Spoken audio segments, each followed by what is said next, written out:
Hello everyone and welcome. My name is John and this is ICOfavorites.com with another review. Today I'm going to talk about the very interesting Cybertrust and its ICO.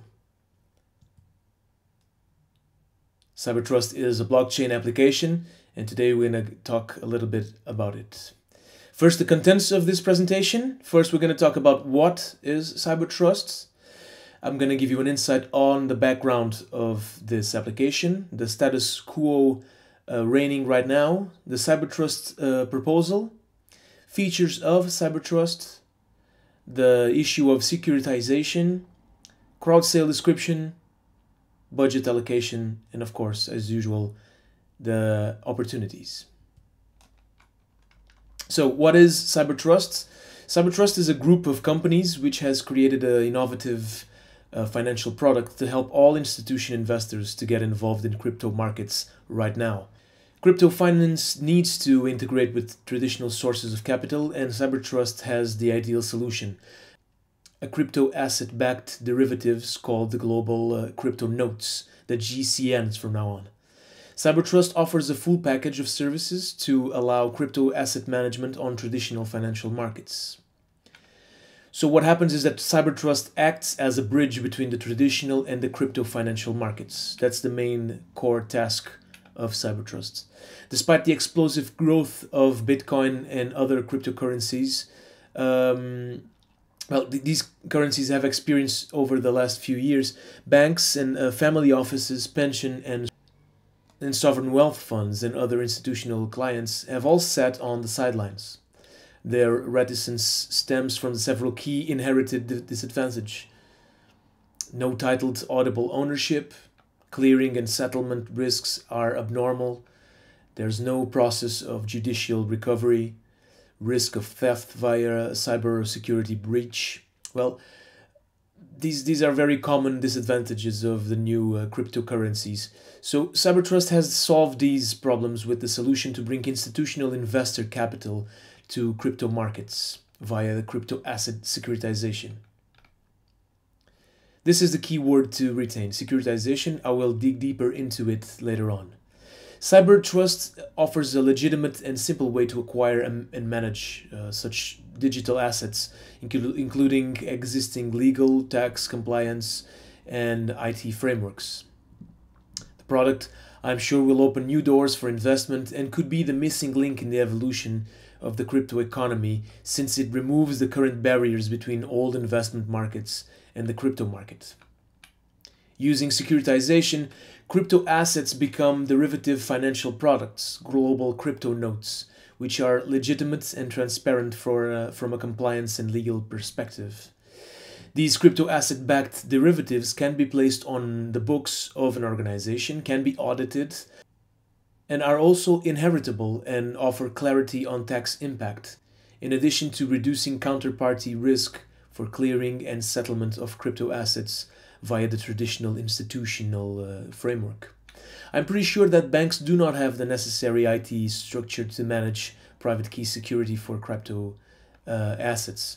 By converting cryptocurrencies into derivative financial products, existing constraints can be bypassed to leverage instant adoption of cryptocurrencies. This will effectively lead to an influx of large pools of institutional fiat capital, which is currently prohibited from financing the blockchain revolution. The extra benefits and properties of crypto asset-backed derivatives highlighted above allow them to be traded at a significant premium to the underlying crypto, and based on comparable benchmarks, premiums can reach up to 100%. If I take the closest financial product to what Cybertrust is offering, Grayscale's Bitcoin Investment Trust, as a benchmark, shares in their fund as of October were traded at an 85-95% premium to the price of the Bitcoin. By informing the wider community about the large arbitrage the price between raw and legitimized crypto that exists on markets currently, and providing a way to exploit this arbitrage, we are looking to expand the crypto economy worldwide by providing anyone which wishes a chance to make most of this opportunity. This is why Cybertrust offers a pre-sale of its securitization service priced at 2 to 3% of the underlying crypto value via the initial offering of CAB tokens. These are the tokens by Cybertrust. The fact that cryptocurrencies cannot be securitized without the CABs means that CABs hold their own value. Their limited supply will ensure high demand. So I see great benefits to use this token generating event to raise capital, not only for Cybertrust as a member of a developing community of crypto enthusiasts, but also in helping to grow the crypto economy by facilitating a major capital inflow. As such, we are looking to expand the crypto economy and help it become a mega market, and it has the potential to be. As such, Cybertrust is looking to expand the crypto economy and help it become the mega market that it has the potential to be. Background. Well, background. Let's see how things are being handled currently. Products that are currently available on the market and provide exposure to cryptocurrencies have major disadvantages compared to Cybertrust's solution. They are either not remote credit and therefore expose investors to the credit risk of the issuer. For instance, notes being issued by private banks to its clients, for instance, or provide indirect exposure to underlying assets, which exposes investors to valuation and liquidity risks. Units of crypto funds or shares, actually, in companies which hold crypto assets being a good example. So, for instance, Grayscale Bit 8, created earlier this year, has issued 1.87 million shares and has a current value of approximately 1.3 billion US dollars. As of early October 2017, GBTC shares were traded with a premium of 85 to 95% over the value of the underlying BTC. There is at least 185 to 195% premium to the current price of the Bitcoin. The premium as of 3 of November of 2017 was approximately 3,100 US dollars. While Grayscale Bit offers the kind of titled auditable ownership which institutional markets demand, it only does so for Bitcoin. Bitcoin Investment Trust currently has a market cap of 1.4 billion US dollars, and an additional 1 billion US dollars is registered for placement. Despite its 49% share of the total cryptocurrency market, Bitcoin is consistently the lowest yielding asset amongst the 10 top cryptocurrencies. For example, while Bitcoin has risen over 300% in value in 2017 year to date, its nimbler nephew Ethereum, it racked up gains of over 3,000%. Although Grayscale Bit does have a US-based clearing, nevertheless, it cannot easily respond to market needs, being closed-end fund. These limitations were removed by Cybertrust by creating the CAB tokens. As priority members of the platform participate in meeting to demand the securitized Bitcoin, Ethereum, and Bitcoin coinage and other cryptocurrencies that will be subsequently added to the platform. Grayscale also has the ETC fund. However, at this point, that fund is not yet publicly traded. A closed-end fund is a collective investment model based on issuing a fixed number of shares which are not redeemable from the fund. Unlike open-end funds, new shares in a closed-end fund are not created by managers to meet demand from investors. In 2016, Vitalik Buterin, the creator of the Ethereum blockchain, met with the chairman and CEO of the largest banking group in Central Europe.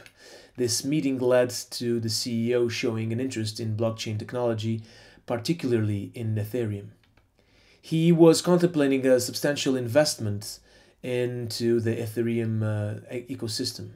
3 quarters later, after 40 times explosion in the value of Ethereum tokens, the deal remained unfinished. Simply put, legal requirements, accounting restrictions, tax regulations, due diligence, and the like made the investment deal unrealistic for any large investment on the community. The key problems were that the cryptocurrency does not have titled auditable ownership. There is no clearing or settlement risks, and in all its abnormality, there is no process of judicial recovery in case something goes wrong. The risk of theft via cybersecurity breach is also a concern. Cybertrust invented a solution that is able to address these issues. Specifically, Cybertrust has created the GSNs, as I told you before, each having a registered International Securities Identification number, that's the ISIN. So the owners of a GCN will have the following advantages. The crypto assets are not identifiable within fiat systems. Crypto assets do not have the title rights usable by institutional investors. The crypto assets cannot be audited, at least by the big four accounting firms. Crypto assets cannot be used as collateral within standard commercial bank frameworks. Both OTC and the crypto exchange channels carry significant settlement and clearing risks. Blockchain transactions are final and irrevocable regardless of what your legal contract states. Cryptocurrency is not governed by any sovereign. While this may be desirable for some investors, it is fatal for all financial institutions. Substantial risks exist while holding crypto assets. Holding may be done via various PC, smartphone, online web browser, crypto wallets without independent hardware. Even though some may hold multi-million-dollar accounts, this is something that does not work for institutional investors. This is where Cybertrust comes in. Held in by customer exchanges, loss due to hacking is also an ever-present risk. This wraps up the background. The status quo nowadays, well, the GCSNs, they have a title security claim to underlying crypto asset. The GCSNs can be audited by the big four accounting firms. This is what the Cybertrust brings to the table. GCSNs can be used as a collateral within regulated financial frameworks. And the GCSNs will be cleared and settled via the Clearstream Banking Society, not through crypto exchanges. This means that any bank around the world within time plus 3 can get all titled rights transferred to the custody of their clients. The underlying assets for GSN are off-chain. Within the custody period, GSN ownership can be frozen by Luxembourg courts. GSNs are subject to Luxembourg's sovereign governance. Licensed depository has legal obligation to and financial responsibility for safekeeping of the client's assets. All underlying GSNs are safely stored via specialized third-party cold vault storage. Our provider. Insurance on hot wallet transactions when moving to the crypto in and out of GSN's custody. Now, talking about the features of Cybertrust. Securitization is one of the most important ones, the ones that I really wanted to talk about. Cybertrust securitizes raw crypto, making global crypto notes. These crypto-backed assets often are titled ownership and are tradable on major financial markets within the existing clearing and settlement frameworks. Cybertrust offers exchange. It does have its own crypto exchange, C2CSX. Here you can purchase the crypto assets safely at market rates with a minimum spread and simple fiat profit withdrawal within 24 hours. Cybertrust provides asset management services in the form of brokerage services to the market, in addition to banking your crypto asset-backed GCNs. This is all within a user-friendly online platform. So if you're looking for a personalized service for all your banking nodes, Cybertrust does offer client managers with an individual approach.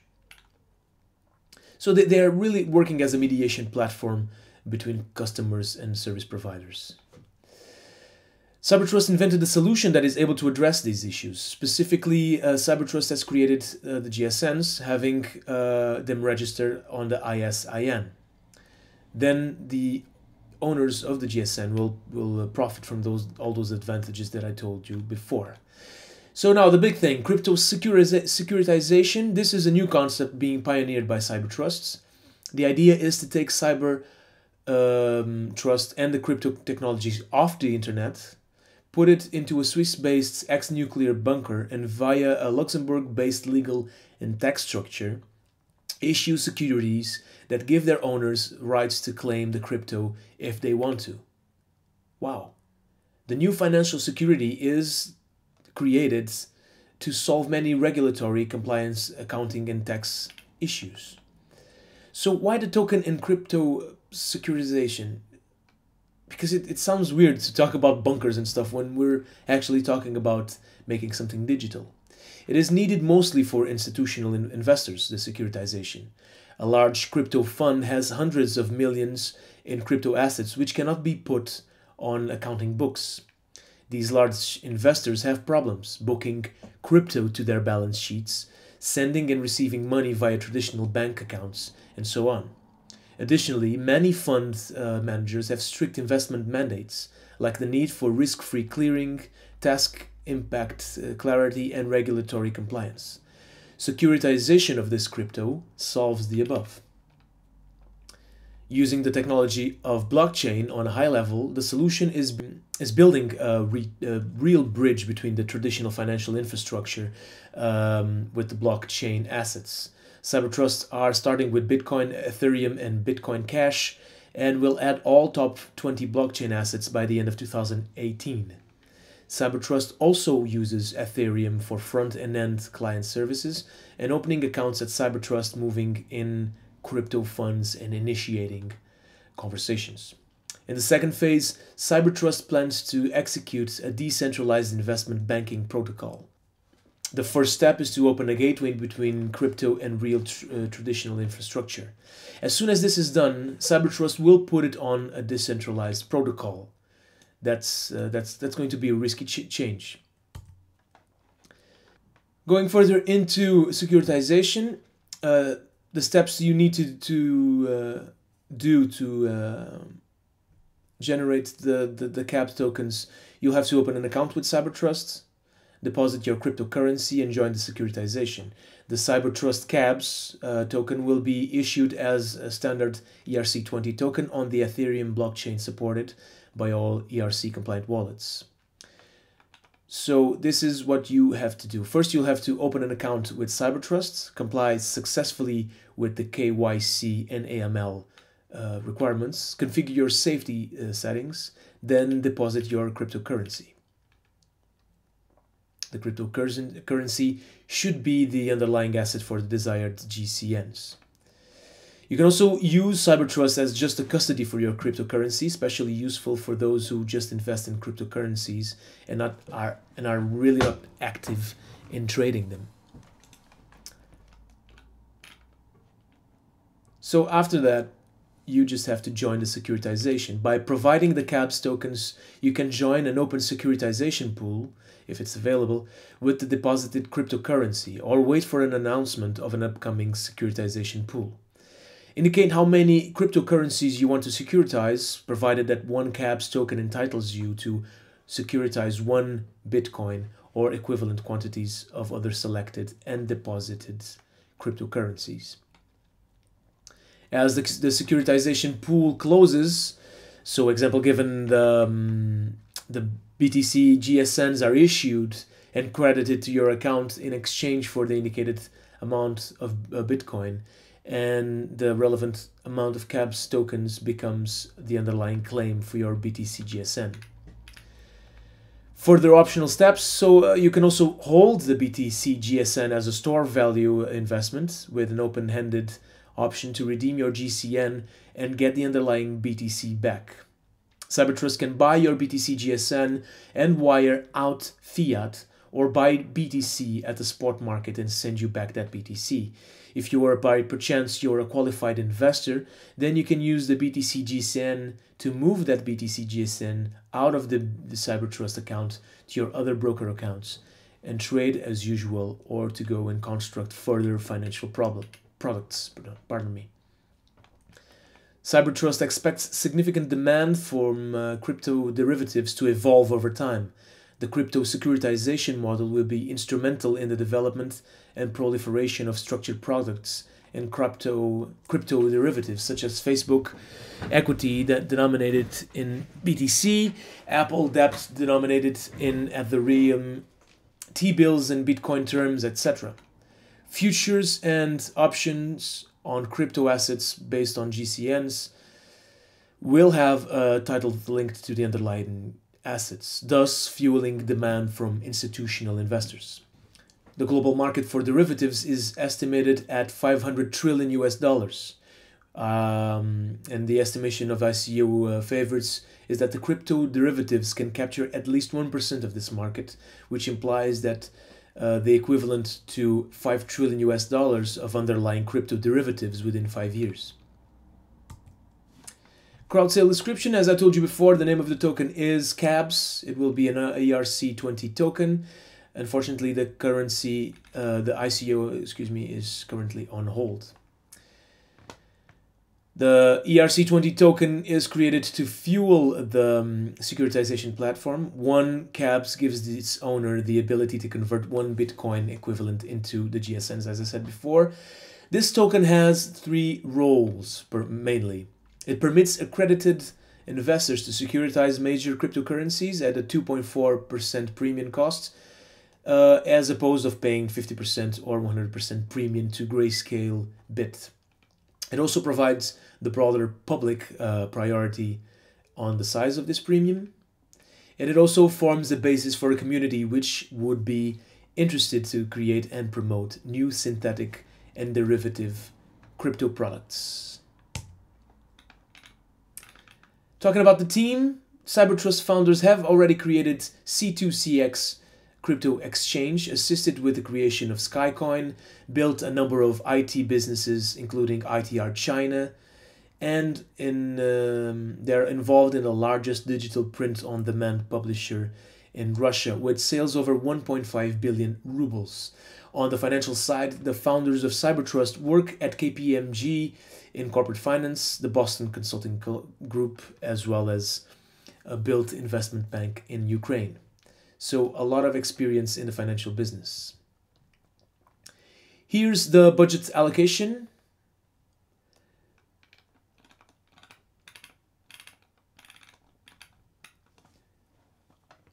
All net funds received during the ITO will go forward towards the development of CAB tokens, GSNs, and platform in Luxembourg, UK, and Swiss jurisdictions. Besides the current Luxembourg office, Cybertrust plans to add the following offices: Zurich, London, and Tallinn, and also Shanghai. Cybertrust intends to set legal and technical standards for crypto custodial services. This processes secure crypto assets and provides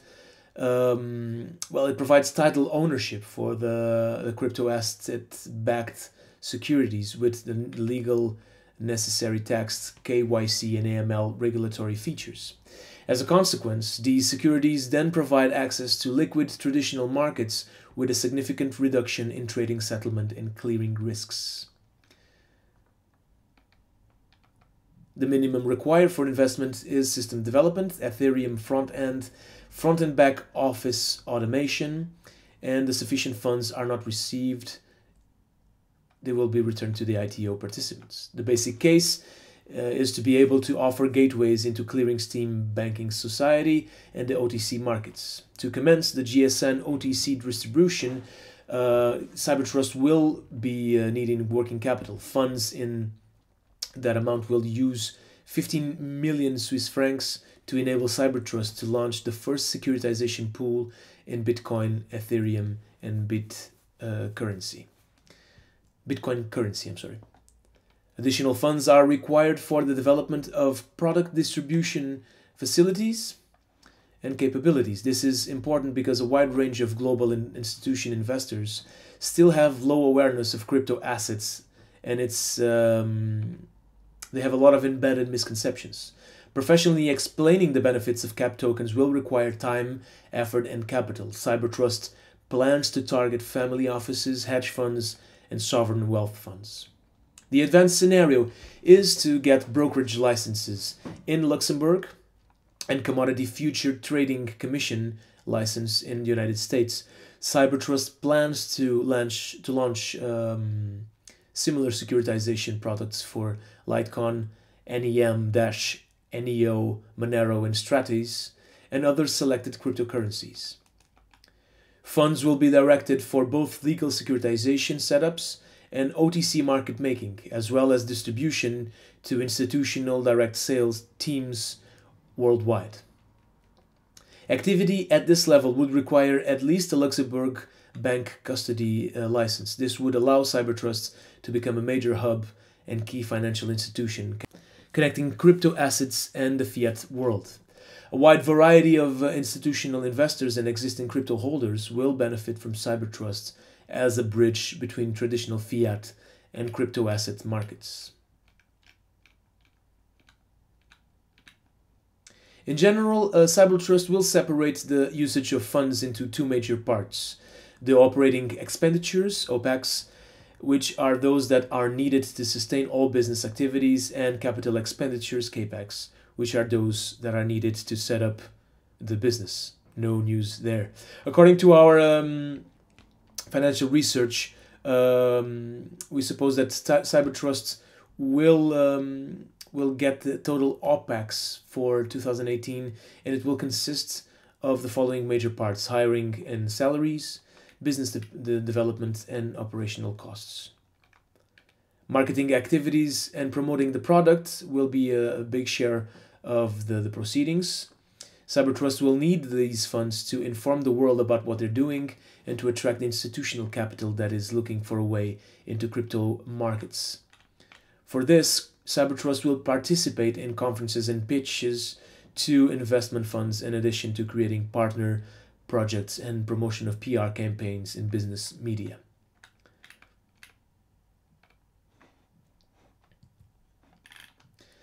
So, talking about opportunities, well, Grayscale Bit offers a competing product targeted at institutional investors, while others such as Winklevoss brothers have proposed projects targeting retail investors. The Winklevoss Bitcoin Trust, owned by Winklevoss twins, made an attempt to register Bitcoin as an exchange-traded funds structure. It was rejected by the US Securities and Exchange Commission.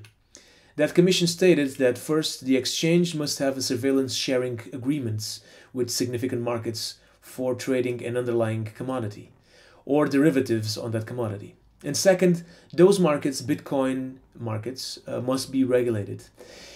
In with law enforcement and underlying assets within the securitization structure needs to be exchanged within the existing regulatory, settlement, and judicial framework. These are some of the most important challenges ahead.